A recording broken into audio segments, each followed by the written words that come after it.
क्या कहूँ, कैसे कहूँ, किससे कहूँ? कौन सुनेगा? समझेगा क्या? हंसेंगे तो नहीं? डरती हूँ, कोई नहीं है। कुछ नहीं हो सकता। ये आवाजें हैं हमारे ही मन की, लेकिन हर है समाधान। मन की बात। मन की बात। नमस्कार, मन की बात में आज फिर आप सबका स्वागत। मन के कई एस्पेक्ट्स को हमने समझ लिया है। ये भी जान लिया कि अगर मन मजबूत हो तो बड़ी से बड़ी बीमारी जो मन की है उससे हम बाहर निकल सकते हैं। अब बात करते हैं उस एस्पेक्ट की जिससे आज शायद काफ़ी बड़ा जो समाज का हिस्सा है वो जूझ रहा है, और वो बात है तंबाकू सेवन की। यानी कि तंबाकू को जो हम कई फॉर्म्स में यूज़ करते हैं, ये सेवन कब लत बन जाता है और फिर इस एडिक्शन से बाहर निकलना कितना मुश्किल लगने लगता है। क्यों लेते हैं हम तंबाकू, क्या करता है, मन पर इसका क्या असर होता है, इससे बाहर कैसे निकला जाए, ये बहुत सारी बातें हम जानेंगे आज की इस कड़ी में। हर बार की तरह हमारे साथ हैं senior psychiatrist doctor Avdhesh Sharma ji. आपका बहुत बहुत स्वागत। नमस्ते। नमस्कार। और आज हमारे साथ हैं मोनिका अरोड़ा जी, जो कि public health foundation of India में tobacco control and health promotion को हेड कर रही हैं। आपका बहुत बहुत स्वागत। नमस्कार। नमस्कार। मोनिका जी, पहली बात यहीं से शुरू करते हैं। आज जो बात कही जाती है कि तंबाकू सेवन जो है वो बहुत ज़्यादा बढ़ गया है, कई तबकों में जहाँ सोचा ही नहीं जाता था वहाँ तक पहुँच गया है, तो क्या कहते हैं आंकड़े, सचमुच ऐसा हो गया है? ये एक टबैको एपिडेमिक साइकिल होती है जो कि डेवलप्ड कंट्रीज़ में जैसे यूएस, कनाडा, ऑस्ट्रेलिया में ऑलरेडी देखा जा चुका है कि तंबाकू पहले आदमियों में बढ़ता है, उसके बाद जब आदमियों में उसके हेल्थ इफ़ेक्ट्स दिखने शुरू हो जाते हैं, जो शरीर में बीमारियां दिखनी शुरू हो जाती हैं, तो वो इसको कम करना शुरू कर देते हैं। लेकिन औरतें फिर इसको पीना शुरू कर देती हैं क्योंकि वो अपने आप को बराबरी करना चाहती हैं आदमियों के साथ। और भारत इस समय जो हम कहते हैं टबैको एपिडेमिक की स्टेज 2 पर है, जिसमें औरतों का सेवन बढ़ रहा है और बच्चों का सेवन भी बढ़ रहा है। अगर हम तुलना करें लड़कों और लड़कियों में, कुछ साल पहले अंतर होता था कि 1:10 की रेशो में, लेकिन अब ये इक्वल हो गया है नंबर। कौन कौन सी वो फॉर्म्स हैं जिसमें हम तंबाकू का सेवन करते हैं? भारत में सबसे ज़्यादा इस्तेमाल किए जाने वाली बीड़ी है, जो कि हर तबके के लोग अब इस्तेमाल करते हैं, लेकिन ज़्यादातर देखा गया है कि लोअर सोशो इकोनॉमिक ग्रुप जो है उसमें ये इस्तेमाल किया जाता है। सिगरेट सिर्फ हमारी 14% प्रॉब्लम है। अगर टोटल टबैको यूजेज देखा जाए तो उसमें सिर्फ 14% जो है वो सिगरेट यूज़ है। ज़्यादा यूजेज अबाउट 34% है जो च्यूएबल फॉर्म्स का है, जिसमें गुटखा, जर्दा, खैनी, पान मसाला जिसमें तंबाकू होता है, या तंबाकू वाला पान, इस तरह के पदार्थ आते हैं। और इसके अलावा कुछ वो होते हैं जो बहुत ही शहरों के हिसाब से बहुत रीजन स्पेसिफ़िक होते हैं, जैसे कि दांतों में लगाए जाने वाला पेस्ट या मंजन, उसका भी नशा होता है क्योंकि उसमें तंबाकू मिलाया जाता है। और कुछ सूंघने के लिए भी इस्तेमाल किया जाता है, जिसमें नस्वार होती है, जिसमें तंबाकू मिला हुआ होता है। क्या इनका जो सेवन है वो उतना ही हार्मफुल है जितना सिगरेट का है? तंबाकू हर प्रकार में, हर फॉर्म में हानिकारक है, और उतना ही हानिकारक है जितनी सिगरेट हार्मफुल है या बीड़ी हार्मफुल है। इसलिए ये मैं कहूँगी एक मिथ है। अगर ये सोचा जाता है कि इसमें कम मात्रा में तंबाकू है तो ये कम हार्मफुल होगी, क्योंकि लोग उतना ही उसकी क्वांटिटी बढ़ा देते हैं, क्योंकि बॉडी की जो रिक्वायरमेंट होती है निकोटीन की, वो उतना ही ज़्यादा प्रोडक्ट्स का नंबर बढ़ा देते हैं अपनी बॉडी की निकोटीन रिक्वायरमेंट फुलफ़िल करने के लिए। एक्चुअली क्या होता है तंबाकू सेवन से हमारे शरीर पर, मन पर? शुरुआत होती है ज़िंदगी के बहुत पहले मोड़ों से। किशोरावस्था में आमतौर पे ज़्यादातर लोगों में, कुछ लोगों में बाद में हो सकता है शुरुआत हो। पहली सिगरेट या पहला नशा जो है वो एडोलेसेंस में होता है, और ऐसा पाया जाता है कि करीबन 90% लोग जब वो शुरुआत करते हैं तो वो उसको किसी न किसी रूप में इस्तेमाल करते रहते हैं। तो जो क्षति है वो एक दिन की नहीं है, वो कई महीनों और सालों की होती है। लेकिन क्योंकि धीरे धीरे होती है, इसलिए लोगों को पता ही नहीं लगता कि कब उनमें प्रॉब्लम आनी शुरू हुई। शुरू में शरीर में डिपेंडिंग ऑन किस तरह का तंबाकू का सेवन हो रहा है अगर खाने का हो रहा है तो मुंह में कुछ तरह के अल्सर्स होने शुरू हो सकते हैं जो कि बाद में कैंसर बन सकते हैं।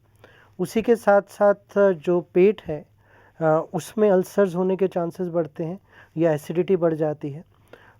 खाने की जो स्पीड है वो जल्दी पचना शुरू हो जाता है और कई बार उसकी वजह से लोगों को ज़्यादा बार टॉयलेट जाना पड़ता है। उसी के साथ साथ तंबाकू जब शरीर में रच जाता है, निकोटिन का पूरे शरीर में असर आना शुरू हो जाता है और कई और तरह के प्रोडक्ट्स हैं, स्पेशली अगर स्मोकिंग फॉर्म में है बीड़ी या सिगरेट, तो उसमें करीबन 1000 केमिकल्स ऐसे हैं जो कि शरीर के लिए हानिकारक है। हर एक की बॉडी को करते हैं? होगा हर किसी को 5 साल बाद होगा, किसी को 10 साल बाद होगा, किसी को 20 साल बाद होगा।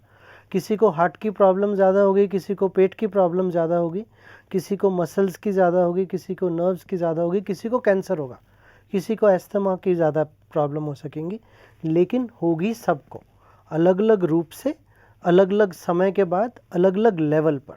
बिल्कुल मोनिका जी, डॉक्टर शर्मा, हमने एक ऐसे व्यक्ति से बात की कि जो इस लत में थे और फिर उनके जीवन में क्या क्या चेंजेस आने शुरू हुए। आइए साथ मिलकर देखते हैं। आज जब मैं पीछे मुड़कर देखता हूँ तो अपने कॉलेज के दिन तो याद आते ही हैं, लेकिन वो मनहूस घड़ियाँ खास तौर पर याद आती हैं जब मैंने दोस्तों के साथ सिगरेट पीना शुरू किया। वो फैशन और स्मार्ट दिखने की इच्छा कितनी खोखली थी, ये आज पता चलता है। तंबाकू कंपनियों ने तो मुझ जैसे लोगों से पैसा चूस कर हमें जिंदगी से मोहताज बना दिया।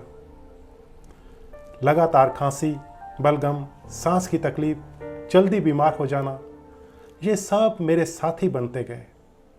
झटका तब लगा जब डॉक्टर ने कहा कि मेरी सेक्स में कमी में भी मेरी सिगरेट का ही हाथ है, पर फिर भी मैं इसे छोड़ ना पाया। मैं जानता हूं मेरे घर में मेरे बीवी और बच्चे भी मेरे पास इसलिए नहीं आते थे क्योंकि मेरी सांस में ऐश ट्रे की दुर्गंध थी। 35 वर्ष की उम्र में मुझे पहली बार दिल में दर्द हुआ। 3 दिन अस्पताल में तो सिगरेट छूट गई, पर फिर धीरे धीरे शुरू।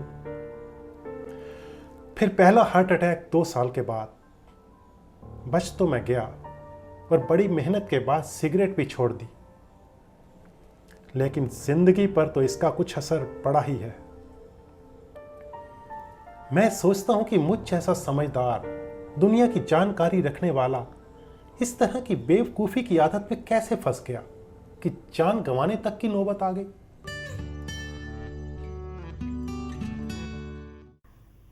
मोनिका जी, जो अभी हमने बात सुनी इनकी कि इतना समझदार होने के बावजूद नहीं पता चला कि कब ये लत बन गई थी। एक सिगरेट पीना भी एडिक्शन के लिए काफ़ी है। ये नहीं है कि हमने तो सिर्फ आज ट्राई की है, हम आदत थोड़ी बनाएंगे इसको। ये बहुत ही खुशनसीब थे कि हार्ट अटैक होने के बावजूद ये हॉस्पिटल पहुंच पाए, अपना इलाज करा पाए। कितने लोग होते हैं जो हार्ट अटैक होने की वजह से हॉस्पिटल तक पहुंचने से पहले ही दम तोड़ देते हैं।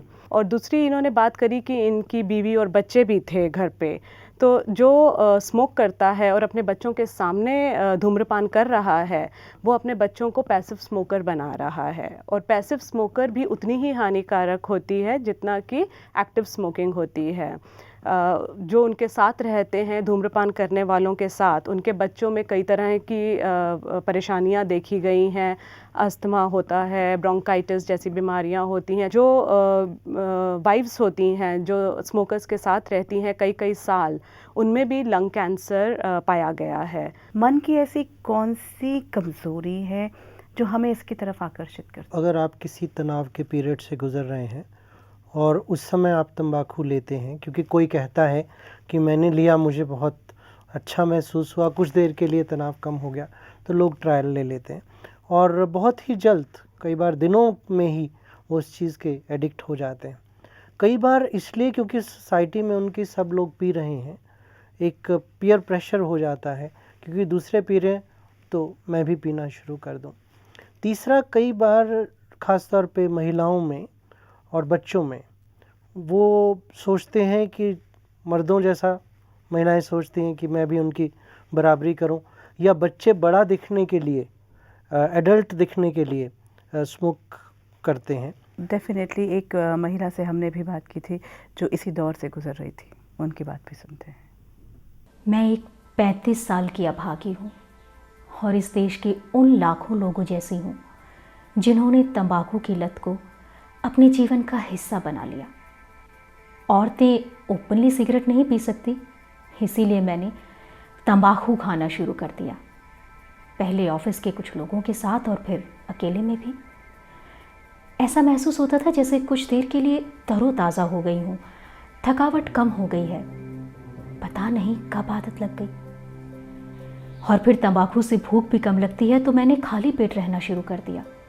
शादी के बाद जब मैं माँ बनने के लिए ट्राई कर रही थी तो डॉक्टर ने कहा भी कि तंबाकू छोड़ दो, नहीं तो बच्चे पर असर होगा, पर मैं छोड़ नहीं पाई और फिर वही हुआ। मेरा बच्चा तो हो गया पर बच्चे का वज़न बहुत कम था। 6-7 महीने तक वो लगातार बीमार रहता था। अभी मैं देख रही हूँ कि पिछले कोई 1 साल से मेरे मुंह में अजीब से सफ़ेद दाग हो गए हैं, कभी कभी खून भी आ जाता है। मुझे बहुत डर लग रहा है, टेस्ट करवाने की हिम्मत नहीं पड़ रही, कहीं कैंसर हुआ तो। आप बहुत सारे उन लोगों के साथ भी काम कर रही हैं जो छोड़ना चाहते हैं, आपने देखा होगा फैमिली पर क्या असर है? देखिए, परिवार में कई तरह की परेशानियां आती हैं। हमने शारीरिक रूप से जो परेशानियां होती हैं उसके बारे में बात किया, लेकिन जो फैमिलीज़ थोड़ा से मिडिल क्लास फैमिलीज़ हैं या लोअर मिडिल क्लास फैमिलीज़ हैं, उनमें अगर देखा जाए तो तंबाकू की आदत एक्सपेंसिव भी है।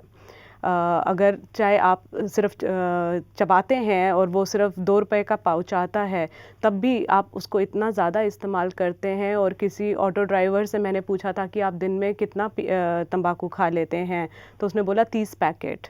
तो 30 पैकेट 5 रुपए के, वो भी उनके लिए काफ़ी एक्सपेंसिव हैबिट है। और ये पैसा वो इस्तेमाल कर सकते थे अपने बच्चे की न्यूट्रिशन प्रोवाइड करने के लिए, फैमिली में उसके लिए अच्छा खाना ला सकते थे, उसको एक अच्छी एजुकेशन दे सकते थे। इतने सालों की लत जो मुझे खा रही है, मुझे पता है, एक सेकंड में, एक पल में तय कर सकता हूँ? देखिए, डिपेंड करता है कि वो पल बीमारी होने के बाद आता है या बीमारी से पहले आता है। छोड़ना तो पड़ेगा क्योंकि कोई ना कोई स्टेज आती है। और सच ये भी है कि जैसे जैसे तंबाकू का सेवन करने वालों की उम्र बढ़ती जाती है तो उनके मस्तिष्क पर भी असर होता है। ऐसा पाया गया है कि उनको स्ट्रोक्स जल्दी होते हैं, सिर्फ हार्ट अटैक ही नहीं, जिससे कि ब्रेन में भी उनके चेंजेस आते हैं। डिमेंशियाज जो कि वृद्धावस्था की एक बीमारी है, उसमें भी बहुत ज़्यादा चांसेस रहते हैं। और एक और बहुत बड़ा पहलू है जिसको कि हर किसी को समझना ज़रूरी है कि आप जो दवाइयाँ किसी भी बीमारी के लिए लेते हैं उनका असर भी कम हो जाता है। कुछ केसेस में तो करीबन 2/3 ही रह जाता है अगर आप तंबाकू का किसी और रूप से सेवन कर रहे हैं। तो छोड़ना तो पड़ेगा, और एक ही बार में छोड़ दें, डैमेज होने से पहले छोड़ दें तो बहुत अच्छी बात है। ज़रूरी होता है कि आपको ये समझना कि इसका आप पर और आपके परिवार पर कितना असर हो रहा है। और एक बहुत बड़ी डैमेज परिवार पे, जो दोनों लोगों ने हमारे साथ बात की, कि अगर इन्हें कोई मेजर बीमारी हुई है, चाहे वो हार्ट अटैक हुआ है या कैंसर होगा, तो परिवार पे भी तो उसका बहुत बड़ा असर पड़ेगा ना। परिवार का एक मुख्य सदस्य उतना अच्छा काम नहीं कर पा रहा या वहाँ से हट गया मौत के कारण या बीमार रहता है, तो उसका असर परिवार पे भी पड़ता है। एक बार जब आपने सोच लिया कि इसको छोड़ना है और परिवार की अगर मदद मिलती है तो उसके कई तरीके हैं। छोड़ने की इच्छा होना ज़रूरी है, लेकिन उसके बाद कई तरीके अपनाए जा सकते हैं। आज टबैको क्विटिंग के लिए कई तरह के तरीके हैं, लेकिन अभी तक जो मोस्ट सक्सेसफुल तरीका रहा है वो कोल्ड टर्की कहलाता है, जिसमें जस्ट एक दिन आप डिसाइड करते हैं कि बस बहुत हुआ, अब इसके बाद मुझे नहीं पीना, और आप छोड़ देते हैं। और जो लोग 20-20 पैकेट दिन के पीते थे, उन्होंने ऐसी आदत छोड़ी हुई है एक दिन में। इसलिए विल पावर बहुत स्ट्रॉन्ग रोल प्ले करती है। इसमें फैमिली का रोल बहुत इम्पॉर्टेंट है, ताकि वो सपोर्ट करते रहें और रेनफोर्स करते रहें ये बिहेवियर जब उनके किसी फैमिली मेम्बर ने ये आदत छोड़ दी है। उसके अलावा कई तरह की निकोटिन रिप्लेसमेंट थेरेपीज़ हैं अब, और फार्माकोथेरेपी भी है जिसमें ड्रग्स अवेलेबल हैं। लेकिन ये सब इतनी एक्सपेंसिव आदतें हैं कि इंसान कहेगा कि मैं इससे अच्छा तो तंबाकू ही खा लेता हूँ, अगर इतना पैसा मुझे इसको छोड़ने के लिए लगाना है। आज बहुत सारे लोग प्रोग्राम देखने के बाद तय कर रहे होंगे कि हमें छोड़ना है, क्या करना चाहिए? How to start the process? कुछ लोग ये देख सकते हैं कि वो किन किन जगहों पर पीते हैं, उसकी एक लिस्ट सी बनाएं और उसके बाद उन जगहों को अगर वो अवॉइड कर सकते हैं तो वो करें। अगर वो किसी और के साथ पीते हैं तो या तंबाकू खाते हैं, सेवन किसी भी प्रकार में करते हैं, तो उन लोगों को अवॉइड करें, उनके साथ ना मिलें। कोशिश करें कि अगर आप या तो बिल्कुल ही कोल्ड टर्की, जो कि बेस्ट रहता है, एक बार छोड़ दी, करीबन 3 से 7 दिन तक फिज़िकल विड्रॉल्स होंगे, लेकिन इतने भयानक नहीं होंगे कि आपको जान का खतरा हो। एक मन में हुड़क सी उठती रहेगी, नींद में हो सकता है कमी आए, कुछ लोगों को नींद ज़्यादा आती है, भूख एकदम लगनी बढ़ जाती है, लेकिन कुछ लोगों को कॉन्स्टिपेशन रहती है, लेट्रिन ठीक तरह से नहीं आती, वो इस चीज़ से डर जाते हैं। कुछ लोगों को थोड़े दिनों के लिए हो सकता है हाथों में थोड़ी सी कंपन हो, उसके बाद वो ठीक हो जाती है। कुछ लोगों को लगे कि चक्कर आ रहे हैं, लेकिन वो ठीक हो जाते हैं, और ये सिर्फ 3 से 7 दिन का। उस दौरान में बहुत ज़्यादा पानी पिएं या दूसरे लिक्विड्स लें। खाना जो कि जल्दी पच पाता है, फाइबर जिसमें ज़्यादा है, जैसे कि फ्रूट, सैलेड, उन चीज़ों को ज़्यादा लें, ज़्यादा बार लें, थोड़ा थोड़ा करके लें। इस दौरान के अंदर अगर आपको लगता है कि आप एक बार में नहीं छोड़ पा रहे हैं, कोल्ड टर्की नहीं हो पा रहे हैं, तो फिर आप एक प्लान्ड तरीके से कर सकते हैं कि मैंने अगले 4 हफ्तों में छोड़ना है। अगर 10 सिगरेट पीते हैं या 10 तंबाकू के पाउच खाते हैं, तो पहले हफ्ते में उसको 20% से कम करेंगे, फिर 20% कम करेंगे, 8 पे आ जाएंगे, फिर 6 पे आ जाएंगे, फिर 4 पे आ जाएंगे, फिर 2 पे थोड़ा थोड़ा करके कम कर देंगे और फिर छोड़ देंगे। उस दौरान के अंदर कुछ लोगों को सौंफ, इलायची, च्युइंगम चबाने से थोड़ी सी राहत मिलती है। कोशिश करें कि जो तंबाकू का सेवन नहीं कर रहे हैं उन लोगों के साथ रहें। तंबाकू अपने जीवन से उठा के बाहर फेंक दें। अगर किसी को पीना ही है कम करते हुए, तो वो उतनी ही खरीदे जितने की ज़रूरत है। और फिर जब आपने अपने आप को तंबाकू से रहित पाया, तो परिवार वाले और वो व्यक्ति खुद अपने आप को शाबाशी दे, अपने आप को मोटिवेट करे, और अगर हो सके और पैसा बचा है तो उस पैसे से खुद को या परिवार को कोई गिफ्ट दे, जिससे उसे लगे कि हाँ, मैंने कोई अच्छा काम किया है, मैं इससे बाहर निकला हूँ।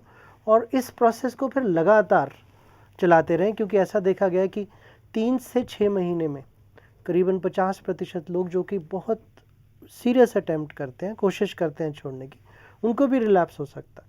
अगर होता है, एक बार भी होता है, तो फिर एक बार फिर से ट्राई करना शुरू करें। जितना जल्दी से जल्दी फिर छोड़ पाएंगे तो पॉसिबल है। लेकिन एक बहुत अच्छा बात और भी रिसर्च में सामने आई है कि अगर तंबाकू का सेवन करने वाले तंबाकू छोड़ देते हैं और कोई मेजर डैमेज अभी नहीं हुई है, कोई बीमारी नहीं हुई है, हार्ट डिजीज़, कैंसर नहीं हुआ है, तो करीबन 5 वर्षों के बाद उनका जो असर है शरीर पर, वो ऑलमोस्ट ख़त्म सा हो जाता है और वो फिर एक स्वस्थ जीवन जी सकते हैं। तो उनके लिए आशा भी है। नहीं तो हमेशा खतरा ही रहेगा। सिर्फ खतरा ही नहीं है, लेकिन खतरे से पहले, परमानेंट डैमेज से पहले छोड़ दें तो फिर उनके लिए आशा भी है। मोनिका जी, प्रिवेंशंस भी कुछ कर सकते हैं, खासकर जैसे बात कर रहे हैं कि एडोलेसेंस में इस वक्त इतना प्रेवलेंट हो गया है, इतने बच्चे जो है इस तरफ जा रहे हैं। प्रिवेंशन की बात करें तो भारत में कई रिसर्च हुई हैं जिसमें दिखाया गया है कि स्कूल हेल्थ प्रोग्राम्स बहुत इफ़ेक्टिव रहे हैं। अगर स्कूल में इस तरह के प्रिवेंशन प्रोग्राम्स दिए जाएं जो कि लाइफ स्किल्स बेस्ड हों, जिसमें बच्चों को बताया जाए, क्योंकि हम बात कर रहे थे कि बच्चे क्यों इससे एक्सपेरिमेंट भी क्यों करते हैं, क्योंकि अवेयरनेस लेवल्स बहुत लो होते हैं। इवन डॉक्टर्स अगर पीते हैं तो वो अवेयर होते हैं फिर भी पी रहे हैं, लेकिन बच्चे जिनको पता भी नहीं होता कि जो वो सैशेस पड़े हुए हैं एक टॉफ़ी की शॉप पे या ग्रोसरी शॉप में, वो एक्चुअली गुटखा है और गुटखा का मतलब तंबाकू है। कई लोगों को तो ये भी नहीं पता होता। और ये मैंने देखा है कि सिर्फ बच्चों में नहीं, इवन हमने कई प्रिंसिपल से जब बात किया कि हम ऐसी स्टडी आपके स्कूल में करना चाहते हैं, तो वो कहते हैं कि अच्छा, हमें तो पता ही नहीं था कि ये गुटखा भी तंबाकू होता है। सो वो अवेयरनेस लेवल्स अभी इतने लो हैं कि उनको बढ़ाने की ज़रूरत है, इसलिए स्कूल से ही उनको इसमें इन्वॉल्व करना ज़रूरी है। और ये बताना कि इसको एक्सपेरिमेंट भी नहीं करना। तो अगर एज ऑफ इनिशिएशन जो कहा जाता है कि उन्होंने कब पहले शुरू किया, पहला पफ कब लिया या पहला चू कब करना शुरू किया, उसकी एज है कोई 10 से 11 साल भारत में। तो हमें तब शुरू करना चाहिए जब उन्होंने इस बारे में अभी सोचना भी नहीं शुरू किया। तब से अवेयरनेस लेवल्स बढ़ाने शुरू करने चाहिए। और फिर इम्पॉर्टेंट है उनमें स्किल्स बिल्ड करना, रिफ्यूज़ल स्किल्स, कम्युनिकेशन स्किल्स, जो कि लाइफ स्किल्स अप्रोच में आते हैं, ताकि अगर वो अपनी लाइफ में ऐसे सिचुएशंस में आते हैं जहाँ पे पीयर प्रेशर है कि ये लो इसको इस्तेमाल करो, तो वो उसको इफ़ेक्टिवली मना कर सकें। बिल्कुल Monika ji, doctor Rajesh Sharma, thank you so much. आज जो हमने बात की, और मुझे लगता है कि आज बहुत सारे लोग जो हैं वो इंस्पायर हुए होंगे और फिर लगातार जो प्रयास करना है इस लत से बाहर निकलने का, वो ज़रूर करेंगे। बहुत बहुत धन्यवाद। नमस्कार। धन्यवाद। तंबाकू का सेवन हानिकारक है, लेकिन सबसे बड़ी बात, इसे छोड़ा जा सकता है। एक बार नहीं, बार बार ये नहीं करना पड़ेगा, एक बार में ही इसे पूरी तरह से अपने जीवन से बाहर निकाला जा सकता है। मन को अब सशक्त करना जान चुके हैं, तो मन के साथ जुड़े रहें और इस प्रयास में आगे बढ़ें। कोई बात मन में है, आप हमारे साथ ज़रूर शेयर करें। आप हमें ईमेल पर संपर्क कर सकते हैं। हमारा ईमेल आईडी है contactus@mankibaat.com और वेबसाइट एड्रेस है www.mankibaat.com। आज की मन की बातों का सार: हर प्रकार का तंबाकू सेवन हानिकारक है। तंबाकू प्रयोग करने वाले हर व्यक्ति पर उसका असर पड़ता ही है। दिल, फेफड़े, पेट, मांसपेशियां, नसें। तंबाकू का प्रयोग करने वाले हर व्यक्ति में इनमें से एक या अधिक अंगों में समस्या जरूर आती है। सिगरेट पीने वाले व्यक्ति अपने साथ साथ अपने परिवार और बच्चों की सेहत भी दांव पर लगाते हैं। तंबाकू छोड़ने का निर्णय स्वयं लेना आवश्यक है। उसके बाद कई तरीके हैं जिनसे छोड़ने में मदद मिल सकती है। तंबाकू छोड़ना एक प्रक्रिया है जिसे योजनाबद्ध तरीके से किया जा सकता है। इच्छा शक्ति और परिवार के सहयोग से तंबाकू की लत से छुटकारा पाना मुमकिन है। तंबाकू छोड़ने पर होने वाली शारीरिक परेशानी केवल 3 से 7 दिन तक रहती है। जीवन कौशल प्रशिक्षण तथा सही जानकारी कई बच्चों और किशोरों को तंबाकू आजमाने से रोक सकती है। Quitting tobacco is a process that can be planned after a determined decision and with the right support can be achieved easily. मन की बात में आज इतना ही। आने वाली कड़ियों में कुछ और बातें करेंगे। आपसे विदा लेते हैं। नमस्कार।